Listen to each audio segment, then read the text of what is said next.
Update. Am I the a-hole for not letting my sister walk down the aisle at my wedding? Original post.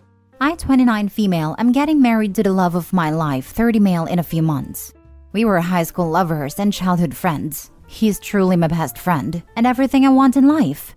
However, we both decided to wait until we were well off to be married so we could have our once-in-a-lifetime magical moment. My sister, Stacy, 21 female, got married at 19 to someone who I like but I'm not super close with. They were together for 5 months before he proposed. Their wedding was rushed and half our family couldn't even make it because of how soon it was planned and set up. It was small and just in a courtroom. No dress, party or anything, just a legal wedding. However, my wedding is around $19K and we haven't even finished everything. It took us ages to set everything up and save. Stacy recently came up to me while coming over. We're close and have dinner once a week at my place. And asked if she could walk down my aisle and meet her husband so she could feel like a bride. I laughed and asked if she was serious. And she was. She claims she never got her magic moment and just wants to feel special once. But it's my wedding and my special day. She had hers. Stacy claims it will only be between us and it won't take away from me. But then I asked what she might wear and she showed me pictures on her phone of wedding dresses. Hard no for me. She then asked again yesterday in front of my fiancé and I think it was an attempt to pressure me. He laughed and said no, thinking it was a joke, like I did the first time. My mother and Stacy's husband say I'm being an a-hole because Stacy still isn't rich, so she can't afford another wedding even if she wanted one. But neither are me and my future husband. We just planned for years. I just wanted one day for myself. But maybe I'm blowing it up because she never got the bridal experience? Now for the top comments before reading the update. Not the a-hole. There is no conceivable universe where her walking down the aisle on your wedding day at a location of your wedding, wearing a wedding dress, will be just between the two of you and not detract from your day. It's rude of her to even ask. If she wants a special moment, she's free to plan her own vow renewal event, where she wears a wedding dress and has all her family, etc. If she was just going to wear a nice dress and walk before me and stand beside me and her husband, I would probably have no problem with it, or at least let her do it. But I feel like she's just trying to use my wedding as a free event for her. That would be nice of you, but given how much work, planning, and orchestrating a wedding is, and how much money spent, it should really be about you. Not a-hole. I see stuff like this on the sub, and I am shocked that people have the audacity to even ask stuff like this. It doesn't matter if she's her sister, and her moment wasn't what she hoped for. If you allow this, then your moment will be different than you imagine it to be too. Your sister and her husband made their choices. They could have waited, but they didn't. I asked her when she accepted his proposal if she was sure it was a good idea, since it seemed really rushed. But her response was that since my boyfriend proposed a few weeks earlier, she wanted to get hers over with and tie the knot, so that I would be able to have my wedding in the fall like I always dreamed, and hers wouldn't overlap. Have a trusted person ready with a glass of red wine to accidentally stumble into the sister if she shows up in a white dress. That would probably cause tons of problems, since the dresses she's been showing off and texting me have been $500 to $2,000, and knowing her, I would be paying if anything happened. Hold up, what? If she can afford a $1,000 wedding dress, then she can afford to do a vow renewal, either in a cheap venue or in a backyard. She is guilt-tripping you massively, and so is your mom. I'm so sorry for you. Having read your post and some of your comments, it sounds like you've been conditioned to feel like you owe your sister, and to feel guilty when you don't sideline yourself to make her number one. Please choose yourself over her for your wedding, and don't let her come if she shows up in a wedding dress, or doesn't drop the issue altogether. I do feel a bit left out, since she's offering to pay so much for herself. Yet, a few days ago, she said money was tight and she couldn't get me a wedding gift. I needed money for the hotel, even though I'm only paying for family coming out of state. And my wedding location is 1 to 2 hours from Stacy's house. I'll talk to her tomorrow and try to shut things down, since we have brunch planned. Now for the update.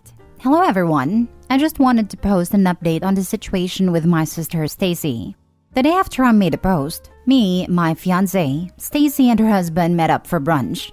I told her she needed to hear me out fully before she spoke, and thankfully she did. In short, I told her as much as I love her, I've waited years for this day, and it was mine. She had hers, and if she truly wanted, she could have used the money I gifted her to get her own wedding. Her husband tried to cut me off and say that they needed the money for rent, but she didn't let him talk. I then showed her the Reddit post, and she started crying and asked her husband and my fiancé to step out for a few minutes. They both did, and she told me that her husband and our mom had been the ones pressuring her, since she had admittedly been jealous, and told them both she wished she could have a larger scale wedding. She said she had been over the whole thing until her husband started saying it wasn't fair because he was jealous that he couldn't provide for her, and eventually complained enough she asked to walk down the aisle for him. Stacy said she was willing to fully back out of the wedding and would understand given the heartache she's given me, but I told her that her husband would be the one without an invite, which she gratefully agreed to. We talked more in depth on why she was jealous, and she said she regretted being married so early, just so our father could be at her wedding. After a few more minutes and both of us crying and forgiving one another, I told her she could always tell me anything, even if it was between her and her husband. When my fiancé and her husband came back in, I told Stacy's husband he was uninvited right then and there. He seemed to understand why immediately, though he did groan about it and call me multiple times. But I blocked him again. Over the past few days, our mother has called to apologize, and me and Stacy have been talking much more openly and honestly to one another. I decided to let her wear a dark silver or pale gold dress to match my theme and walk with me down the aisle, as my father sadly can't. She told me I didn't need to, but I insisted. We ended up finding a dress we both love, and I got it as a gift for her. Thank you all for the support and kind words. This is a touching update. I hope all goes well for you, your soon-to-be husband, and your sister. Thank you. I hope so too. Sound like you made the best of this situation. Having her walk you down the aisle was a great move. I'm sorry for the loss of your father. Your brother-in-law is a piece of work. He feels jealous because he can't provide for her, but is comfortable forcing others to provide? And not even necessities, but luxuries. What an entitled a-hole. OP, stay close to her sister. She has already given you signs that she's not happy in her marriage and may need your support to get out of it. Yes, I'll be keeping him close enough to keep an eye on him, but not too close. He's not a horrible guy, just very bad with money and hot-tempered. I hoped with age he would mellow out, but I'm not sure. OP, I know you're trying to see the good in him, but your brother-in-law sounds just like my dad. My dad never mellowed out, and in fact, age just made him worse and worse. He got angrier and angrier. Please be there for your sister if the worst in him finally comes out. You're a very kind and good sister, and I'm glad you held the line on this. At the same time, your sister also pushed you to pay for a hotel room she didn't need. Was that her husband's request too? And now you've bought her a beautiful dress. She may have pulled back so as not to exit the gravy train. I hope not. But remember to keep your boundaries solid for smaller things, as well as your wedding. Have a beautiful wedding. I did speak to her about that, because while they're short on money, they didn't need a hotel room. It was again her husband. He wanted a mini vacation, on my dime sadly. I may end up cutting him fully out for my life, because I don't need someone like him anymore in it. Next story. Am I the a-hole for not wanting to talk to my mother after telling me I will not be getting a family heirloom for my wedding? My mother and father had a very toxic marriage and finally divorced 2 years ago. My father came from an ancestral wealthy family, and my mother did not. My father's mother gave my mother pieces from the family jewelry collection through the years. It was always my mom's intention to hand down these pieces for special occasions to myself and my sister. After my parents divorced, my mom absolutely hates my dad. She remarried within a year to a man of very humble means. She also moved on from my sister and I, truly focusing on building connections with her new stepchildren and doting on her new husband. I had a baby 5 months ago and she has only visited twice. They live life very simple and small. That is their choice. My mom will never receive something extravagant again. I, 35 female, am getting married this fall. My sister, 33 female, was married last year, and after much pressure put on my mom, received a coveted platinum, gold, diamond, and sapphire bracelet from my great-grandmother's collection from the early 1900s. I asked my mom for a ring from my father's side, that is a chiseled family crest of a rare stone set in gold. I thought she would have no care for it, since she hates my dad, and it is my family. She said no, that I will not receive anything, with no explanation. My sister and I figured that it's because our mom doesn't want to part with any of the collection, because she loves fine jewelry. Mind you, my grandmother did give it to my mother, but she wants nothing to do with that family, lives in an unlocked small house in the middle of nowhere with a known history of break-ins, and kept everything from my father's side during the divorce. I am scared that someone will steal these pieces that have been in my family for hundreds of years, and I also don't trust her new husband's family. I'm disgusted with her. I find her selfish. Am I the a-hole for wanting to cut her out because I find her to be immature, or am I the one who is immature? Not the a-hole. While legally hers, the jewelry was almost certainly passed to your mother with the expectation it would stay in the family. She should honor that expectation. Although if you cut her out, you are virtually guaranteeing she won't will the jewelry to you either. What do you want to bet they've been selling some of the collection? That was my first thought as well. Honestly, passing them down would be getting rid of something Opie's mom didn't want anymore. Depending on how bad the marriage was, I could totally see Opie's mom selling them. I wonder if she's given them away to her stepchildren in order to win them over. Not a-hole. The intent was clear that they would be handed down as family heirlooms. She was a caretaker of them, not the owner. That's very common with heirloom pieces. I have 2 from my mom, both well over 100 years old, and one will go to each of my daughters on a special occasion. Also, your mom is the a-hole for cutting off communication with her own children, just because she took up with another guy. How do we know it won't be handed down? Opie's mom is still alive. She doesn't have to hand over these pieces while she's still living. She doesn't. You're right. I think I'm just scared because my mother is so trusting. I don't trust these items in her hands right now. She's not giving it to you when she dies. She gave one to your sister but not to you. She would tell you if it was just, I'm saving it to be passed on later. I regret not doing the same for your sister, or something.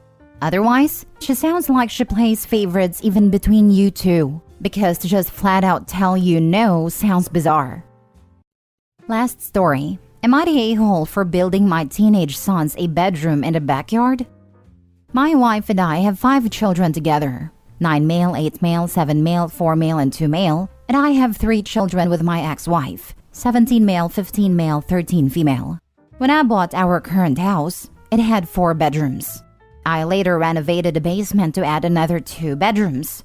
My wife and I have 1 room, the 3 teenagers had a room each, and the younger boys share the same other 2 rooms, with various configurations over the years. As the younger boys get older, things are going to get more cramped for them, and we haven't ruled out having more kids. I also don't want to immediately take my older kids' rooms away the second they go to college, and maybe they'll stay local or not go at all. Because of this, I started looking at how I would add more bedrooms. The property our house is on is a little under 1 acre. Last year, I decided I would build a den in the backyard that could become the older boys' bedrooms. The build was finished a few weeks ago and the boys have moved in. They have a small shared living space that includes a kitchenette, a shared bathroom, and they each have their own rooms. It's essentially a tiny house in our yard. The boys love it, and we had a lot of fun working on the build together. My ex-wife, however, is less than pleased with the boys' new living arrangements. She has multiple safety concerns, as she thinks they're too far away if something happens, and that they will feel like they could get away with whatever, so I can't monitor them well. She also thinks it's unfair they will have to walk through a yard to get to and from their bedrooms to the house, even in adverse weather conditions. She feels as though I'm pushing the boys away by housing them in the backyard, and that it suggests I'm prioritizing my new family, while at the same time thinking giving them a cool den in the backyard is favoring them over their sister. I think her biggest issue is the one she didn't mention, which is worrying the boys will want to spend even more time at my house if they have more privacy and great place to hang with their friends. We no longer split custody based on our custody agreement, and for the last few years, the boys have lived a majority of the time with me, whereas our daughter alternates between our houses every 2 weeks. My ex is trying to make it out like I'm a massive a-hole in this situation, but I really don't feel like I am. However, in the past, I haven't always known when I have been an a-hole, so maybe I'm missing something. Am I the a-hole? Not the a-hole. If it meets code, you're fine. If some adverse event is forecasted, deal with it at a time. And by the way, she doesn't get a say-so about how you manage at her house. It's nice that you listen, but she's not in charge. Those boys are old enough to be held accountable if they mess up, and until then, have your trust. They're nearly adults.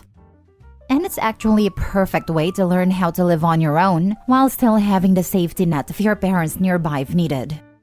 This is actually a very good point, and makes me support OP even more. Not a-hole. The boys are 17 and 15. They're going to want to keep that privacy that having their own bedroom gives, and they seem to be absolutely ecstatic with this, being how they get to keep it while still giving space to their younger half-siblings. If they felt like they were being isolated from the family, this would be a different answer. Weather is too adverse to travel a short distance through the yard, time to have a family sleepover in the main house living room. They're old enough that it's their opinion that matters, not your ex-wife's. I would have killed to have that kind of space as a teen. It's partially why I appreciate my apartment so much as an adult. It's nice to have a place that you can always feel is your space. And even if you leave for college, it's nice to know you have a place to go home to. Exactly. Even gives them a place to stay if they come back as adults to visit on the holidays or just because. He's created a private place that will last and be appreciated by the kids, even in the future. Shows that dad here cares about the long term.